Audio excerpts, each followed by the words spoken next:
More on this now. Let's bring in our political panel. Simon Rosenberg, president and founder of the National Democratic Network and a former Clinton campaign advisor. And Larry O'Connor is host of Mornings on the Mall on WMAL in Washington, editor-at-large for hotair.com.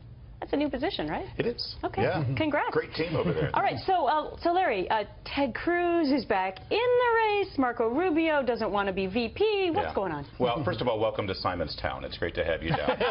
Well, he's a Democrat. This is Democrat's town.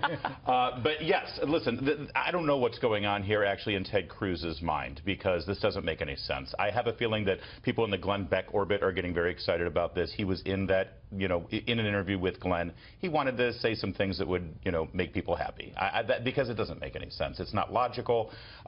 Yes, he's only suspended his campaign. George Pataki has only suspended his campaign, but he doesn't have a chance here. And a floor fight doesn't help anyone. Okay, so are Democrats relishing over this news that once again could be a break in the so-called unity in the GOP? Well, I don't know if there is unity yet, right? I mean, I think this is going to test Donald Trump's diplomatic skills to put this party back together.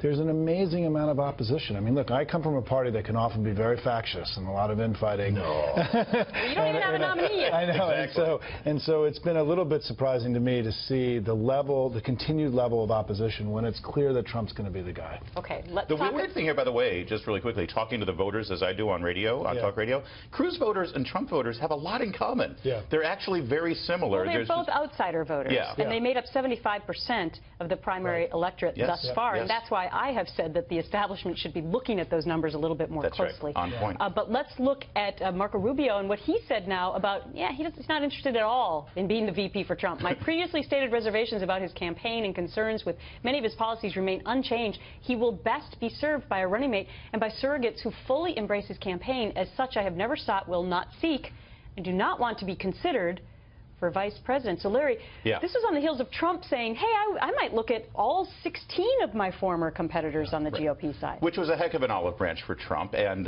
well, then here's Rubio's response. You know what? Anyone, let me just tell you, anyone right now who's coming out and saying, I don't want to be considered, they're not being considered. And by the way, Gretchen, I'm giving you an exclusive right now. I do not wish to be considered for Donald Trump's running mate. All right. I would have been a great vice president, by the way. Well, he said he might pick a Democrat, or somebody on his team did. Simon. I am not being considered also. All right. So what do you make of Rubio, though? Because I found this a little fascinating that he would be that forceful about it, because Trump did actually mention Rubio. It might have been a pretty smart pick for Donald Trump.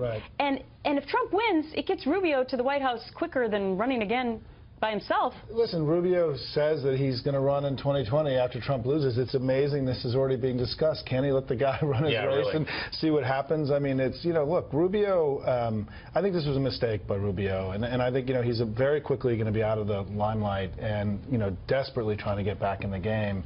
And it is amazing how, this is why I think the story about Cruz is so interesting, right? Cruz has a place to go now. Of all the people that lost, right? I mean, he's coming back. He's got a big perch in the Senate.